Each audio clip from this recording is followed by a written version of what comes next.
everybody! Today I'm with my friend Peachberry. Hello all. And yeah, we've been friends for how many years? 8 years? Wait, I forget what year it was. 2014? What year is this? 2013? Yeah, I feel like 2014. Something like yeah. that. Like 9 years. Yeah, and I've been in Japan for 9 years, around almost 10 years, and you've been in Japan for 10 years? 10 years. Yeah, so today I wanted to make a video about just living in Japan a long time, because a lot of content is from people who have only arrived or have been living here for 1 or 2 years, and I feel like it might be interesting to hear from people who have been here for quite a long time.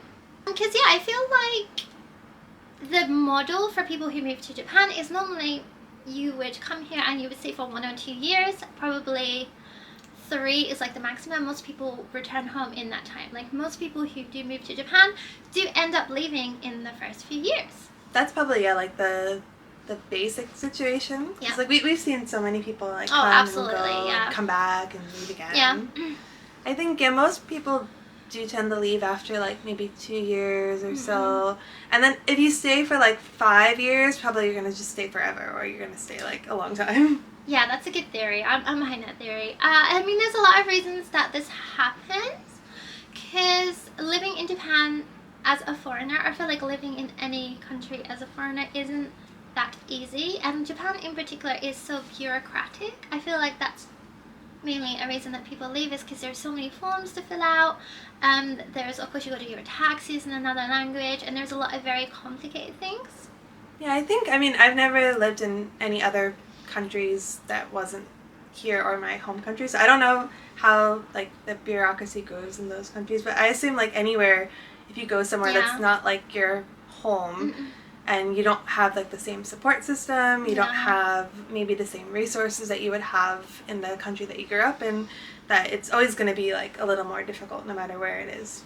Yeah, absolutely. Because like obviously I'm from England, you're from America, and Europe in general, particularly like England, Germany, France, they're very bureaucratic countries. So maybe I am somewhat used to it, but doing these kind of things in another language is like a whole new level. I feel like that's the hardest part for me about living in Japan, is like, and those are things that you experience in your first year, like setting up a bank account, getting a phone, going to the city hall, registering yourself. There's like a lot of steps you have to do, and they're all in Japanese.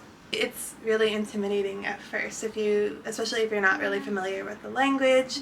It has gotten, I think it's gotten easier. Oh, way easier. Oh my god, because like obviously we've been here for 10 years, and we were just talking about this, how much has changed and how much easier it has got to move here. There's a lot of companies that specifically are made to help you do these things in English. Like they'll take you and they'll set up a phone for you, they'll take you to the immigration office, there's like a lot of like visa lawyers now, which I feel like when I first arrived it wasn't really a thing. I think when I first was planning to come here too, so that was like 2012, and back then, I mean even then, like, I mean there was like YouTube and stuff, but it wasn't like as popular as it is now, obviously. And when you research like jobs or like moving here, the information was kind of more limited. Yeah, that's true. And then at that time, I don't know, maybe it was just what I was encountering, was like a lot of people didn't really post about their jobs and things online, because they were afraid, like some companies said like, please don't talk about us online, or yeah, please don't post about when us. I first arrived in Japan, there were a lot of companies, and the company that I work with is like, do not talk about your job online. Right? So like it made it hard to find out information, because you know, if you're gonna pick up your whole life and move overseas to work for somewhere, you want to know at least a little bit about like, is it a good job, is it a real job, and like look at other jobs in comparison. But it was very hard back then. I remember too, because I ended up I started working with the worst English teaching company. Like it's famously bad. I'm not allowed to say what it is, but if you're in the industry, you absolutely know what this company is. And I worked with them for 6 months, and yeah, it was terrible. But again, there wasn't a lot of information, so I didn't have any way of knowing. But now, there's so much stuff. There's so much stuff online about this company. If you Google them now, so much stuff comes up. It's so funny. They deserve all of it. And I feel like before, that meant the types of people that would come and go were a lot wilder. Oh yeah, back in the day when I first arrived in Japan, there was a lot of wildcard people. Like I used to work with people who were just pretty wild, yeah. And like, I'm like, how did you survive in your home country, let alone here? And then they didn't do a lot of people that didn't do their taxes, didn't pay anything. They would just come here. They weren't bad people. Yeah, they didn't know what to do. And that's another thing is like, a lot of things when you move to Japan, like paying your taxes, your pension, your health insurance, blah, blah, blah, blah, blah. A lot of the time, you don't get any information on how to do this. And so a lot of the time, I see a lot of people and they just won't pay it. And then you'll get a bill. It's like you have to pay like 400,000 yen. And I see people online talking about it. And I think that's one of the hardest things. And I think that happened to me once, actually. Something happened and they didn't send me a bill for like a few months for some reason, even though I registered my address. I don't know why. It happens sometimes. And then I got a bill finally. It's like, oh, you have to pay like 200,000 yen immediately. I was like, wow. But the good thing is, when stuff like that happens, you'll freak out. But when I went to the city hall, I googled online and I went to the city hall and I found out that if you ask them, they'll break it up for you. Like, they won't force you to pay immediately. And this is another thing, is that there's a lot of information that you won't know unless you know. Japan's pretty forgiving, I think, if you didn't pay something. Like, as long as you go and pay it eventually, like, they're not going to get too angry, usually. Yeah, it seems like if you brought, like, a bill, even if it's, like, a few months old, they'll just be like, okay, well, when can you pay it? Or you can, like, back pay health insurance or pension months late. I mean, you shouldn't. You should pay it on time, ideally. But if you have to, you're not going to get, like, deported or anything. Right? A lot of jobs that hire foreigners deliberately won't tell you your rights, or, like, they'll deliberately hide things from you, and they'll deliberately tell you not to speak to your co-workers about, like, salary and stuff like that. And a lot of the time, you'll realize that the job you're working, they should be paying things like health insurance and pension. Like, they're supposed to contribute to that. Like, most jobs have to contribute to that. They're supposed to pay your transport. There's a lot of things that they're supposed to do, and a lot of the time, companies purposefully won't do that because they know that you don't know. Yeah, I think that has gotten a little bit better more recently, because again, before, because the information was so limited, you kind of, like, some people just took any job that could bring them here, and then they got here, and, like, the companies, they won't lie, they would just, like, really be vague about your contract, and then they would make a contract that was, like, just, it, like, what's it called? It, like, scooted around the rules. So, like, they would make the hours a certain amount, or they would make your contract type a certain way that they didn't have to pay these other things. I get a thing that always happens as well. I feel like this still happens. It's like you'll go to apply for a job for a company, and then you'll sign the contract, and the name of the company is different. And that's because when a company in Japan, when a company has a certain amount of employees, they have to start giving benefits. So they get to the just before the certain amount, and then they break the company into 2, and then 3, and then 4. And it happens so much where I'd sign a contract. It's like, I didn't know I was working for, like, blah blah blah Inc. So there's another thing that happens. Now I guess, like, because there is more information publicly easily available, they've gotten a little bit better. Yeah. At least, like, it's more clear, like, what you're getting into, and it's a little bit easier to find out from other people. You can easily find other people that may work from this company and get, like, real feedback. The other thing, I think, at the time too, and this is probably still kind of relevant today, like, a lot of times when you're researching companies or schools or whatever, the people that write reviews are usually the angry people. That's true. So you're only gonna write a review if you really were that, like, if you enjoy your job or you enjoy your school or whatever, usually you just you're not going to go online and write a big review about it. Usually you just live it and enjoy it. But the people that had, like, a bone to pick with the company were the ones that would write. I did that recently. They would write these long reviews on, like, Glassdoor. Wasted my time. So, like, when you research a company, you kind of had to, like, take it with a grain of salt, because obviously the people that are going to write the most are the ones that didn't like it. Yeah, that's true. Back in the day, I felt like as a foreigner, because like, the biggest thing about living in Japan for foreigners is sometimes it's hard for us to find an apartment that will let to foreigners. And back in the day, when I was doing this by myself, either your company would help you, or there were certain agencies for foreigners, but those would require a big fee.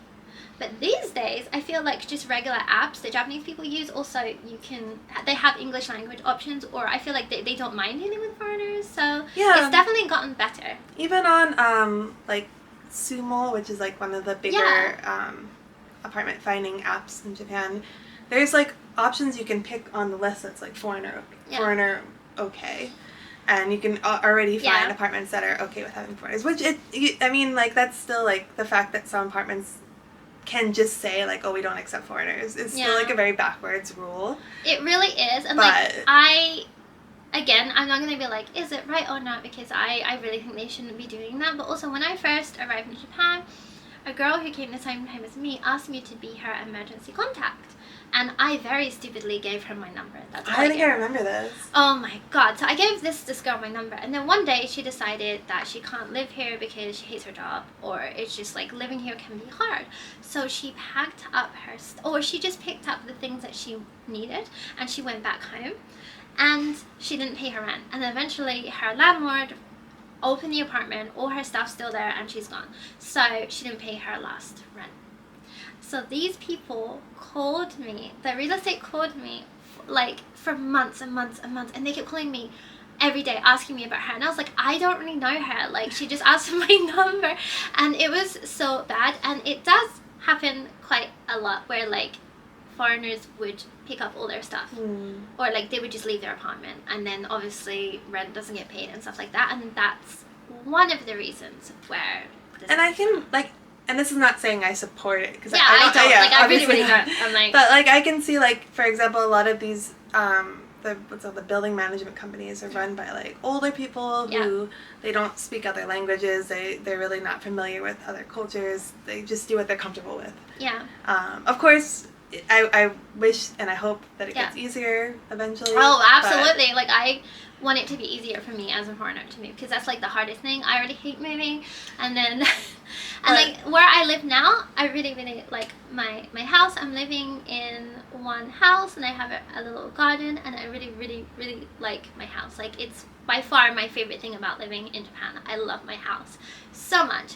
But because living in Japan for 9 years, I've moved 4 or 5 times, and so it was always stepping up and stepping up and stepping up.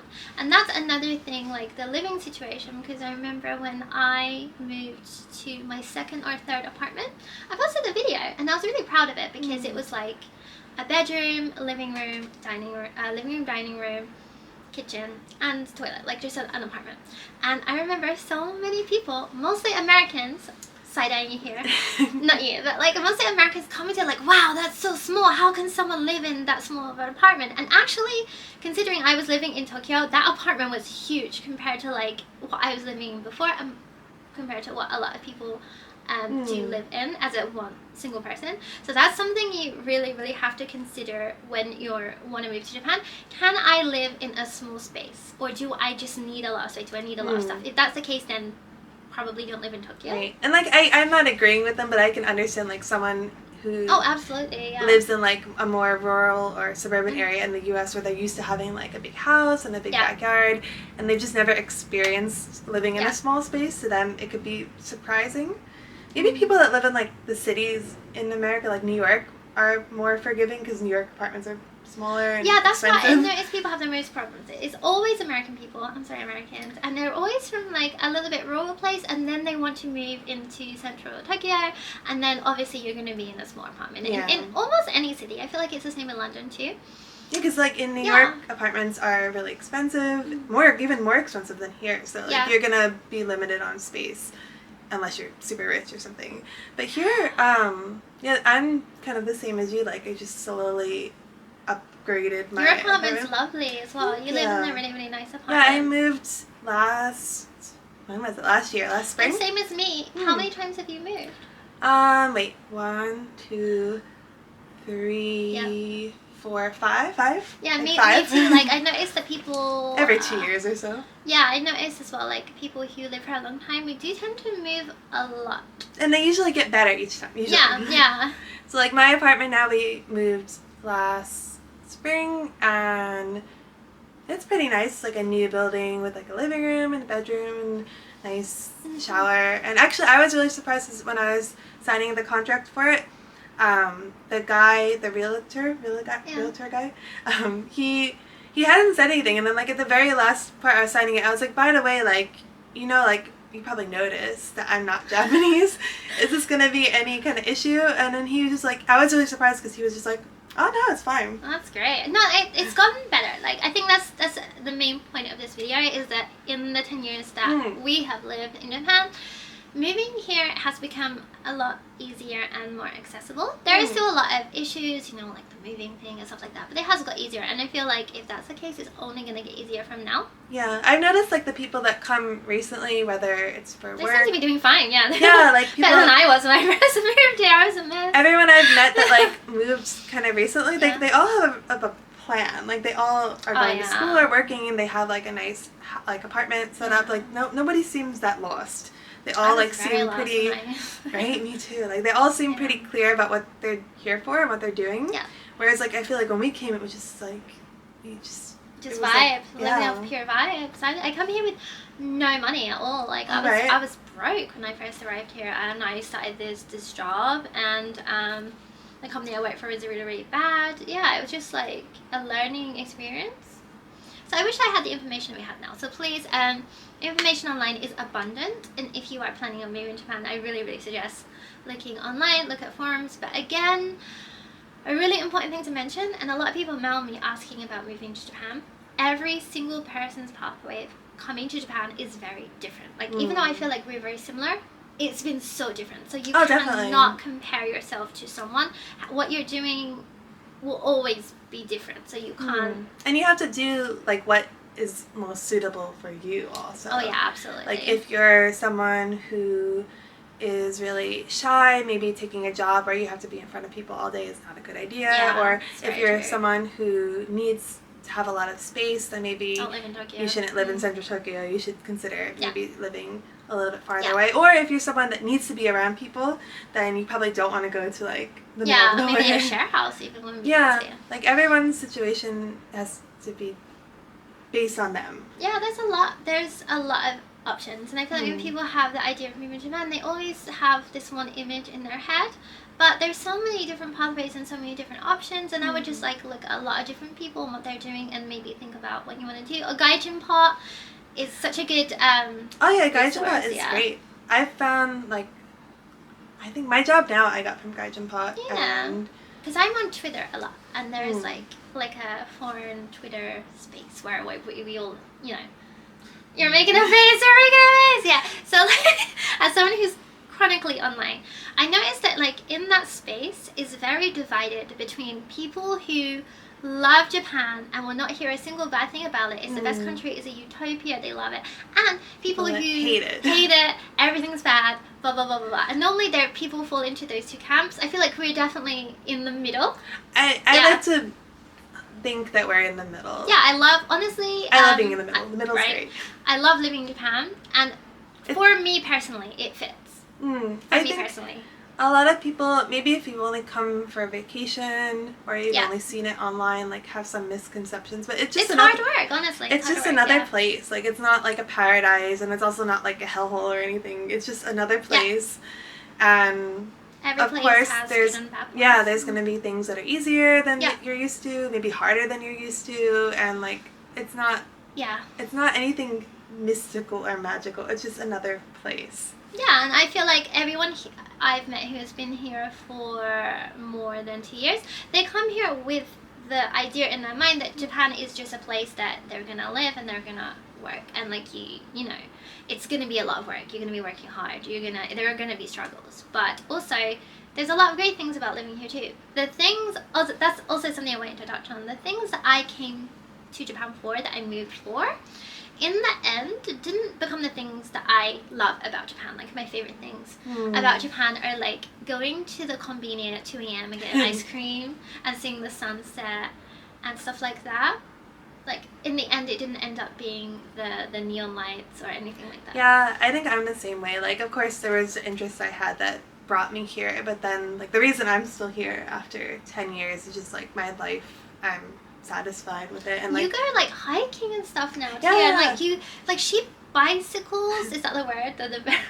Cycles? Sure. I'm an English teacher. She cycles like all around, like and like along the sea and stuff like that. It's really amazing. I feel like you didn't do that when I first met you. No, like I never used to do things like that. But here, like one of the things I love is like the ease of you could go from your house to a mountain. You can go to the ocean. You can go to the desert or wherever. Like there's so much ease of transportation and like just access. The access is so good compared to you're so right. Like I love that I can take a train, I can go to the sea, or take a longer train, I go skiing, right? Like I went to the mountains last weekend and we were only on the train for like an hour and then we climbed up a whole mountain and we were in like this really rural town and then took the train an hour back and we're back in like the city.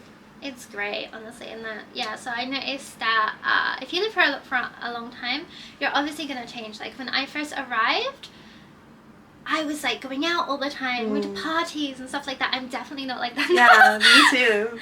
Yeah, so, like, obviously you think about if you change, and, like, some people will just, like, grow out of living here. Like, they'll just fall out of love with it, and that's totally fine, too. I think a lot of times, like, if those, maybe the reasons that brought you here were a little more superficial and eventually you realize that it's just another place. So if you realize that and then there's nothing left for you here, then those people tend to go back. But if you can find the other things that you like and the reason to keep you here, then you end up staying for like a really long time. Yeah, I think at the end of the day, Japan's great for a lot of people. It's not great for some other people, and there's no shame in that. Like, you should live if you can and you have the means to, you should live somewhere that's comfortable for you. Don't put your life on hard mode for no reason. God. Yeah, no, there's no reason to do that. Yeah, like, and a lot of people come here and you'll love it, and then you'll find new things every day to fall in love with. And then some people come here and they realize it's not for them. So it's like, it's really, we all have our own individual paths. Yeah. Let me know if you would like us to make another video like this, and if you have any questions about living in Japan. This was very rambly. But yeah, I feel like we had a nice little chat. Yeah. Anyone wants to know anything or advice? I don't know if we can give good advice, but like we could try. Yeah, we can try. We'll give advice. It might not be good. It will be advice. It'll be honest. So yeah. Also, I will put Peachberry's social media so you can mail her some questions, because she's a lot more knowledgeable than me about like certain aspects, like legal things and like visas and stuff like that. You know, a lot of stuff like that. So yeah. I've done a lot of research. Yeah, okay. So yeah, everyone, thank you for watching, and as always, please subscribe. Bye!